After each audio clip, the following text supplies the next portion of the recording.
નમસ્કાર, ફરી એકવાર આપ સૌનું સ્વાગત છે. દોસ્તો, ગયા લેક્ચરમાં આપણે અંડકની રચના વિશે ભણી ગયા.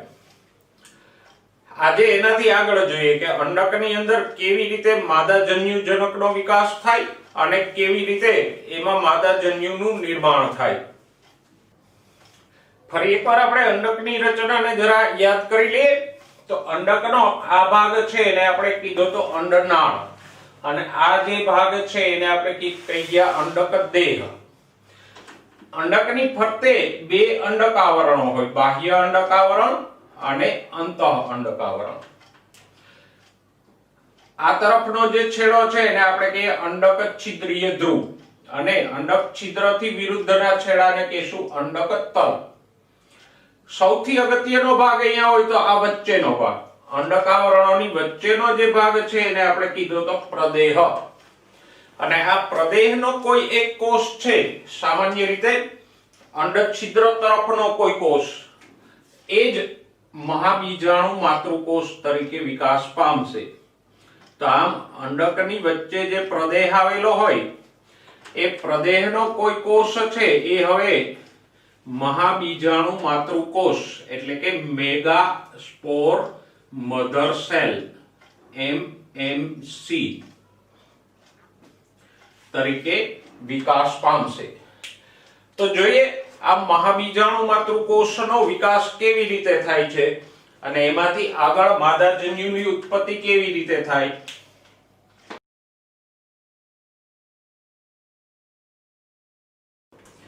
ઓકે દોસ્તો, તો પ્રદેહનો કોઈ અંડક છિદ્ર તરફનો કોષ છે એ વિકાસ પામી અને મહાબીજાણુ માતૃકોષ એટલે કે મેગા સ્પોર મધર સેલ તરીકે વર્તે. અને આ મહાબીજાણુ માતૃકોષની પ્લોઇડી કેવી હોય તો કે દ્વિકીય 2n હોય. આપણે ગયા લેક્ચરમાં વાત કરી ગયા કે આ બધા કોષો કેવા હશે, દ્વિકીય. પછી આ મહાબીજાણુ માતૃકોષનું અર્ધીકરણ થશે તો જે 4 મહાબીજાણુ ઉત્પન્ન થશે એ એકકીય હશે. તો જોઈએ આ મહાબીજાણુ માતૃકોષનું આગળ અર્ધીકરણ થશે. પહેલું અર્ધીકરણ થાય એટલે બે કોષો બને.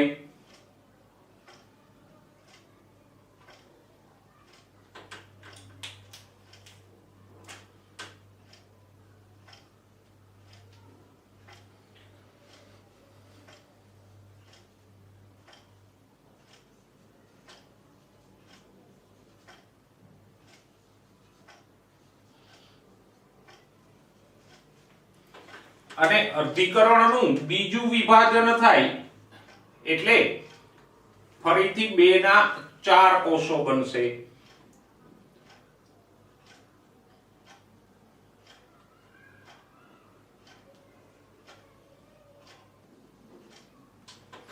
અને આ 4 કોષો વાળી અવસ્થાને આપણે કહીશું મહાબીજાણુ ચતુષ્ક.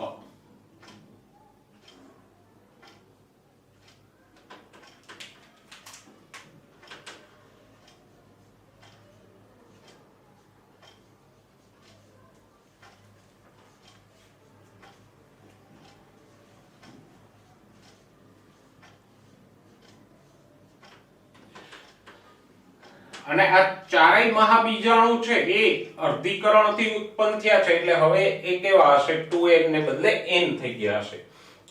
અહીંયા એ યાદ રાખજો કે અર્ધીકરણ સ્વરૂપનું વિભાજન થાય તો ઉપરા ઉપર બે વિભાજન થાય, એક અને બીજું. ક્યારેય પણ અર્ધીકરણ થશે તો એમાં બે વિભાજન થશે અને 4 કોષો ઉત્પન્ન થશે. જેમ પરાગરજની ઉત્પત્તિમાં પણ 4 કોષો જેને આપણે પરાગ ચતુષ્ક કહેતા હતા ઉત્પન્ન થતા હતા.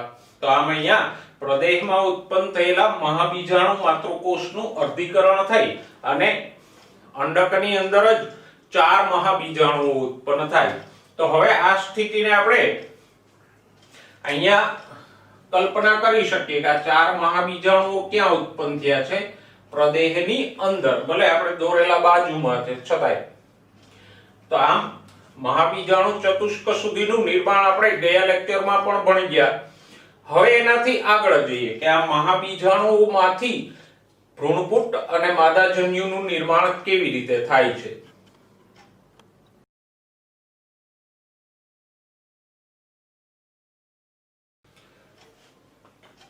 ઓકે દોસ્તો, તો હવે એ જોઈએ કે પ્રદેહની અંદર અર્ધીકરણથી ઉત્પન્ન થયેલા આ 4 મહાબીજાણુઓમાંથી વિકાસ કેવી રીતે થાય? તો સામાન્ય રીતે મોટાભાગની આવૃત બીજધારી વનસ્પતિઓમાં આ 4 પૈકી 3 મહાબીજાણુઓ છે એ નાશ પામી જતા હોય.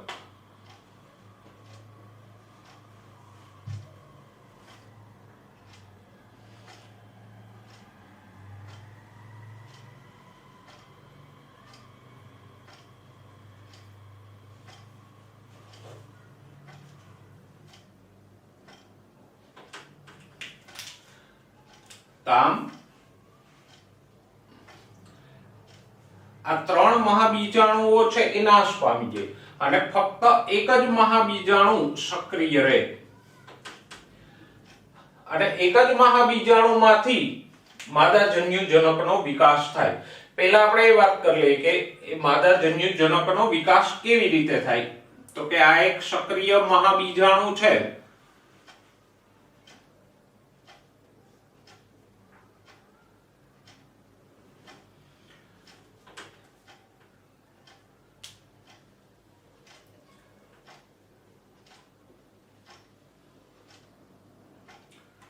એના કોષ કેન્દ્રનું વિભાજન થશે. ફક્ત કોષ કેન્દ્રનું, જો કોષનું નહીં. એટલે એક જ કોષમાં આમ 2 કોષ કેન્દ્રો બનશે.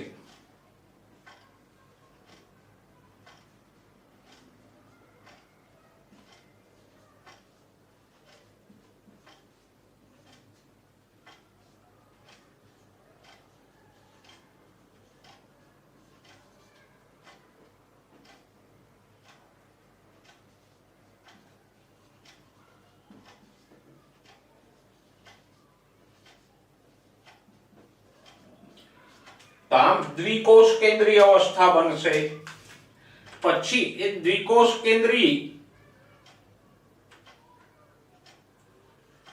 અવસ્થાના બંને કોષ કેન્દ્રો છે ફરીથી વિભાજન પામશે.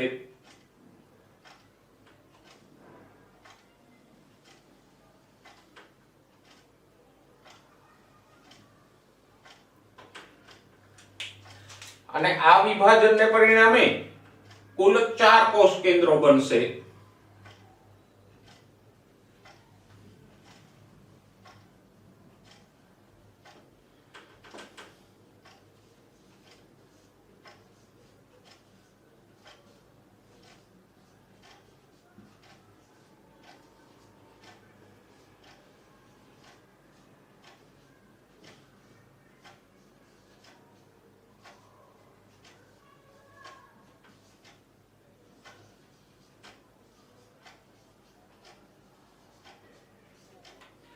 અને આવી 4 કોષ કેન્દ્રીય અવસ્થા બનશે. હજી ત્રીજું વિભાજન થશે.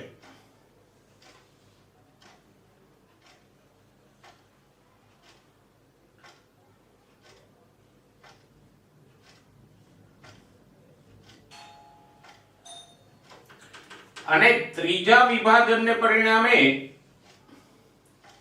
કુલ 8 કોષ કેન્દ્રો અસ્તિત્વમાં આવશે. બંને ધ્રુવ ઉપર 4 કોષ કેન્દ્રો બનશે. જુઓ, આ અંડક છિદ્રીય ધ્રુવ તરફ આમ 4 કોષ કેન્દ્રો બનશે અને આ અંડક તલીય ધ્રુવ તરફ કુલ 4 કોષ કેન્દ્રો બનશે.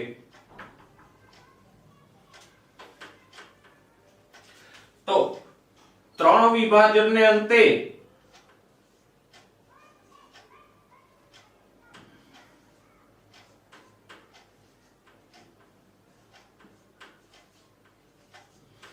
आठ कोष केंद्रीय अवस्था बनશે.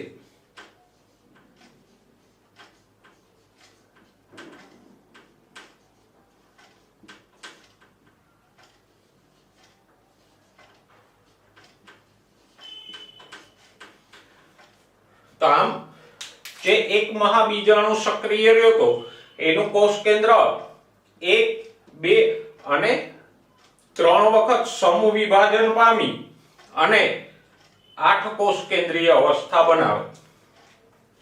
હવે આ 8 કોષ કેન્દ્રીય અવસ્થામાંથી કોષોનું નિર્માણ થશે.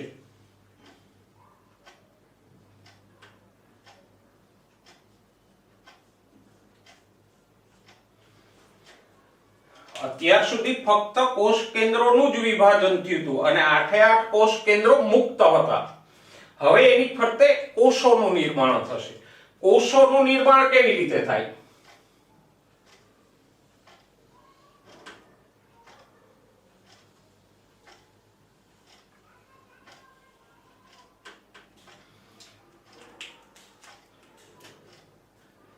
તો કે અંડક છિદ્રીય તરફના 3 કોષ કેન્દ્રો છે.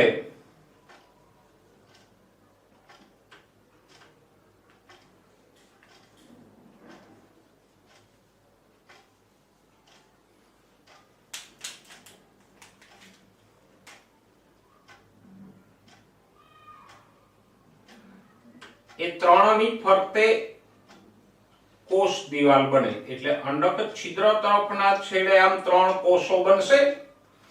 એવી જ રીતે આ 3 કોષ કેન્દ્રો છે અંડતલીય છેડા તરફના, એની ફરતે પણ કોષ દિવાલ બનશે.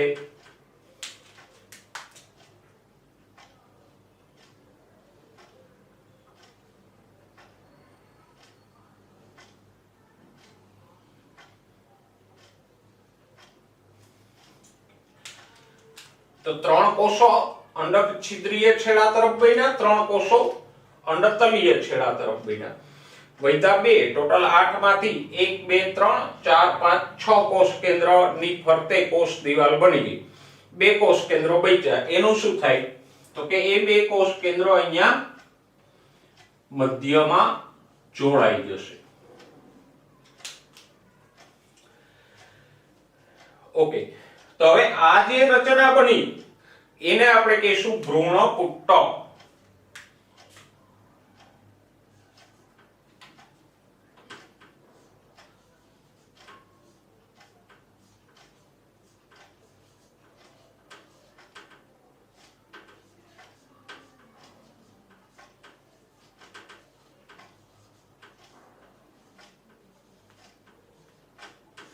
અને ભ્રૂણપુટ્ટ એટલે જ માદાજન્યુ જનક. તો દોસ્તો આમ જે પ્રદેહની અંદર 4 મહાબીજાણુઓ બન્યા હતા એમાંના સામાન્યતઃ એક મહાબીજાણુમાંથી 3 વખત સમવિભાજન થઈ અને આવી 8 કોષ કેન્દ્રીય અવસ્થા બને અને આ 8 કોષ કેન્દ્રીય અવસ્થાને આપણે શું કહીશું? ભ્રૂણપુટ્ટ. ઓકે, ભ્રૂણપુટ્ટની રચના આપણે વિગતવાર જોઈએ હમણાં, પણ વચ્ચે એક આડ વાત લઈ લો.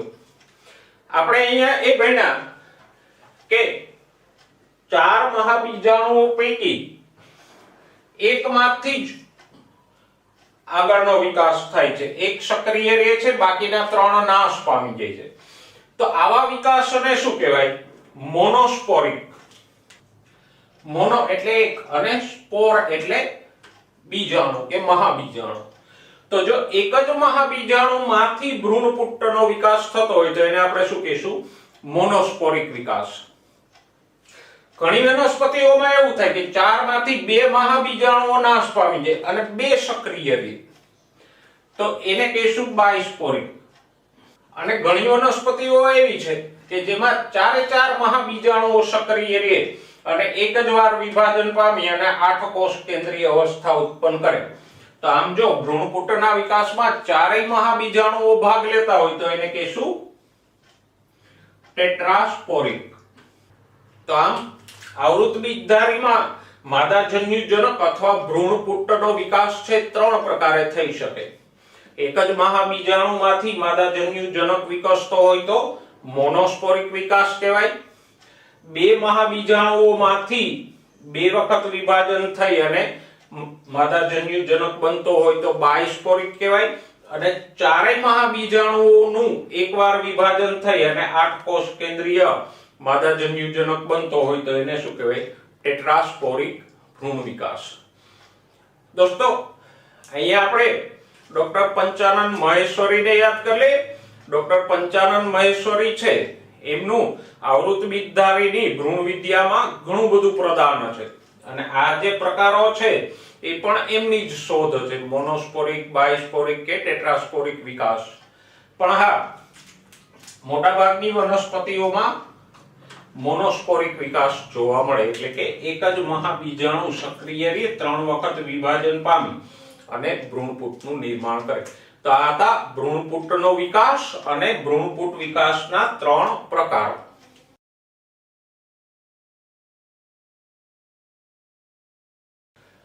ઓકે વિદ્યાર્થી મિત્રો, હવે આપણે ભ્રૂણપુટની રચના જોઈએ. ભ્રૂણપુટ એટલે જ માદાજન્યુજનક. જો જેમ પરાગરજની અંદર નરજન્યુ ઉત્પન્ન થતા હતા એ વિકાસને આપણે નરજન્યુજનકનો વિકાસ કહેતા હતા. તો અહીંયા મહાબીજાણુમાંથી આ જે રચના બની ભ્રૂણપુટ, એટલા વિકાસને આપણે શું કહીશું? માદાજન્યુજનકનો વિકાસ. અને આ ભ્રૂણપુટને જ આપણે શું કહીશું? માદાજન્યુજનક. તો જોઈએ અંડકની અંદર ઉત્પન્ન થયેલો આ માદાજન્યુજનક કેવો હોય. તો કે આપણે વાત કરી કે માદાજન્યુજનકમાં 8 કોષ કેન્દ્રો ઉત્પન્ન થયા હતા. એ 8 માંથી 3 કોષ કેન્દ્રો અંડક છિદ્ર તરફ રહ્યા, 3 કોષ કેન્દ્રો અંડક તલ તરફ રહ્યા અને 2 કોષ કેન્દ્રો વચ્ચેની તરફ જોડાઈ ગયા. આ 8 પૈકી આ જે કોષ છે એને કહેશું માદાજન્યુ અથવા અંડકોષ, કે જે આપણા માટે સૌથી અગત્યનો છે.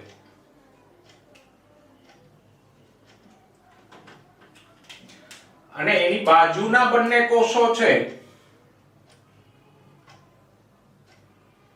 એને આપણે કહીશું સહાયક કોષો.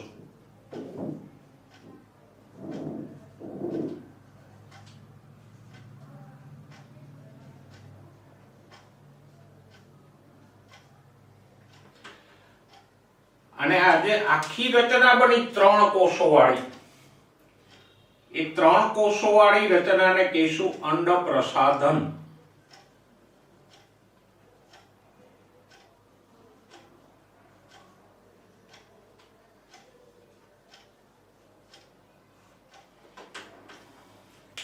તો આમ અંડછિદ્રીય છેડા તરફ જે 3 કોષો છે એ ત્રણેયને સંયુક્ત રીતે શું કહેવાય? અંડપ્રસાધન. અને અંડપ્રસાધનમાં જે વચ્ચેનો કોષ છે એ અંડકોષ એટલે કે માદાજન્યુ, અને અંડપ્રસાધનમાં આવેલા આ 2 સાઈડમાં રહેલા કોષોને કહીશું સહાયક કોષો. તો આમ અંડપ્રસાધનમાં એક માદાજન્યુ અને 2 સહાયક કોષો હોય. નીચેની તરફના જે 3 કોષો છે એને આપણે કહીશું પ્રતિધ્રુવીય કોષો. અંડતલ તરફના જે કોષો છે એને કહીશું પ્રતિધ્રુવીય કોષો.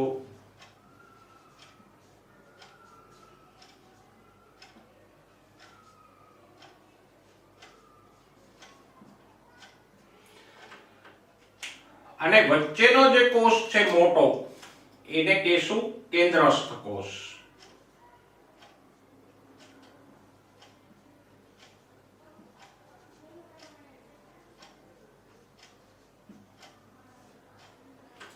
અને એના કોષ કેન્દ્રને નામ આપશું ધ્રુવીય કોષ કેન્દ્ર.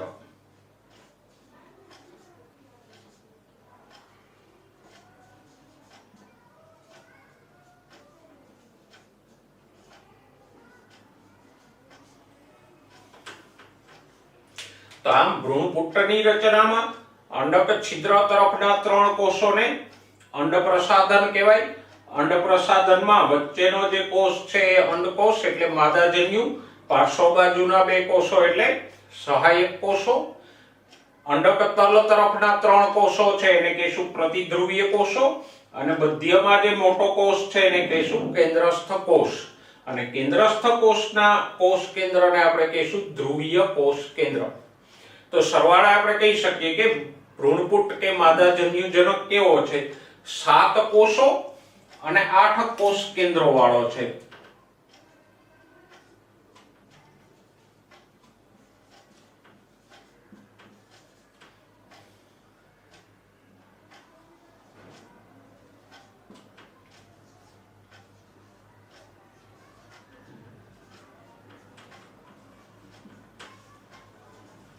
જો 7 કોષો કયા તો કે 2 સહાયક કોષો, ત્રીજો અંડકોષ, ચોથો કેન્દ્રસ્થ કોષ, 5, 6 અને 7 પ્રતિધ્રુવીય કોષો. તો ભ્રૂણપુટમાં 7 કોષો હોય અને 8 કોષ કેન્દ્રો હોય. 8 એટલા માટે કે આ 2 કોષ કેન્દ્રો છે. તો 1 2 3 4 5 6 7 અને 8 કોષ કેન્દ્રીય છે. તો ભ્રૂણપુટ અથવા માદાજન્યુજનક કેવો છે? 7 કોષ કેન્દ્રીય અને 7 કોષીય અને 8 કોષ કેન્દ્રીય છે. એ દરેક કોષોને આપણે નામ પણ આપ્યા. ઓકે, હવે અહીંયા એક વસ્તુ ધ્યાનમાં રાખજો, આ બધા કોષ કેન્દ્રો છે અર્ધીકરણ પછીથી ઉત્પન્ન થયેલા છે. મહાબીજાણુ માતૃકોષનું અર્ધીકરણ થયું, પછી 3 વખત સમવિભાજન થયું, ત્યારે આ 8 કોષ કેન્દ્રો બન્યા. એટલે આમ તો 8 કોષ કેન્દ્રો છે એકકીય n હોય, પણ આ ધ્રુવીય કોષ કેન્દ્રમાં 2 કોષ કેન્દ્રો ફરીથી જોડાઈ ગયા હતા. એટલે એકમાત્ર ધ્રુવીય કોષ કેન્દ્ર કેવું હશે? દ્વિકીય. એના સિવાયના બધા જ કોષો છે એ કેવા હશે? એકકીય. એટલે ખાસ ખ્યાલમાં રાખજો મિત્રો, આ ધ્રુવીય કોષ કેન્દ્ર છે એ દ્વિકીય હોય, બાકી ભ્રૂણપુટના બાકીના 6 કોષો છે એ એકકીય હશે. ફરી એકવાર જોઈ લે, ભ્રૂણપુટની રચના 7 કોષીય અને 8 કોષ કેન્દ્રીય હોય. 7 પૈકીના 3 કોષો જે અંડક છિદ્ર તરફ હોય એને કહેવાય અંડપ્રસાધન. અંડપ્રસાધનના 3 કોષોમાંથી વચ્ચેનો અંડકોષ અને પાર્શ્વ બાજુના 2 સહાયક કોષો. અંડક તલ તરફના 3 કોષો છે એને કહેવાય પ્રતિધ્રુવીય કોષો. વચ્ચેનો જે કોષ છે એને કહેવાય કેન્દ્રસ્થ કોષ, અને કેન્દ્રસ્થ કોષના કોષ કેન્દ્રને કહેશું ધ્રુવીય કોષ કેન્દ્ર, અને એ દ્વિકીય હોય. અને ઉપર તરફ અહીંયા એક અંડક છિદ્ર તરફ કે અંડપ્રસાધનની બાજુમાં એક નાની એવી તંતુમય રચના હોય, એને કહેવાય તંતુમય પ્રસાધન.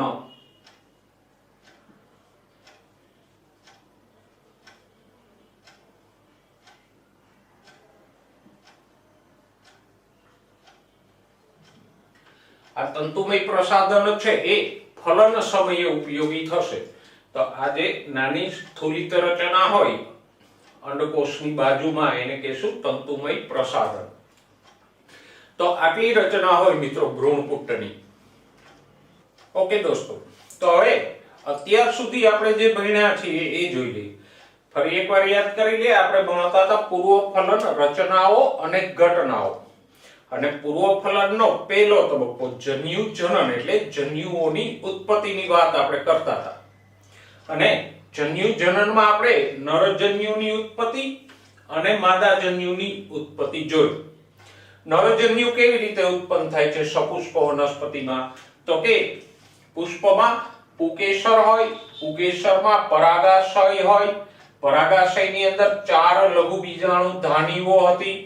એ લઘુ બીજાણુ ધાનીની અંદર પરાગ માતૃકોષો, જેને આપણે PMC પોલન મધર સેલ્સ કીધા, એ હતા. એ પરાગ માતૃકોષોનું અર્ધીકરણ થઈ અને એક પરાગ માતૃકોષમાંથી 4 પરાગરજ એટલે કે લઘુ બીજાણુ ઉત્પન્ન થતા હતા. અને એ લઘુ બીજાણુમાં પાછો 2 વાર વિભાજન થાય એટલે 2 નરજન્યુ અને 1 વાનસ્પતિક કોષ બનતો. તો આ થયું નરજન્યુ જનન એટલે કે નરજન્યુઓની ઉત્પત્તિ. અને ખાસ ખ્યાલ રાખજો, આવૃત બીજધારી વનસ્પતિમાં નરજન્યુઓ કેટલા હોય? એક પરાગરજમાં 2 નરજન્યુઓ ઉત્પન્ન થાય છે. માદાજન્યુ જનન એટલે કે માદાજન્યુની ઉત્પત્તિની વાત કરી લઈએ તો પુષ્પમાં સ્ત્રીકેસર હોય. સ્ત્રીકેસરના નીચેના ફૂલેલા ભાગને આપણે બીજાશય કહેતા હતા. બીજાશયના જરાયુ ઉપરથી અંડકો એટલે કે મહાબીજાણુ ધાનીઓ ઉત્પન્ન થાય. અંડકની રચના આપણે ભણી ગયા કે અંડકમાં વચ્ચે પ્રદેહ હોય, પ્રદેહની અંદર એક મહાબીજાણુ માતૃકોષ ઉત્પન્ન થાય. એ મહાબીજાણુ માતૃકોષના અર્ધીકરણથી 4 મહાબીજાણુ ઉત્પન્ન થતા હતા. એ 4 પૈકીનો એક મહાબીજાણુ છે 3 વાર વિભાજન પામી અને ભ્રૂણપુટ એટલે માદાજન્યુજનક બનાવતો હતો. અને ભ્રૂણપુટની અંદર રહેલા 7 કોષો પૈકીનો એક કોષ છે જેને આપણે અંડકોષ અથવા તો માદાજન્યુ કહીએ. તો આ રીતે આમ નરજન્યુની ઉત્પત્તિ અને માદાજન્યુની ઉત્પત્તિ જોઈ. હવે આવતા લેક્ચરમાં આપણે બીજો તબક્કો જોઈશું, જન્યુ વહન. એટલે કે પરાગરજની અંદર ઉત્પન્ન થયેલા આ બે નરજન્યુઓ કેવી રીતે માદાજન્યુ સુધી વહન પામે છે એની વાત કરશું. ત્યાં સુધી સ્વસ્થ રહો, મસ્ત રહો અને ભણવામાં વ્યસ્ત રહો.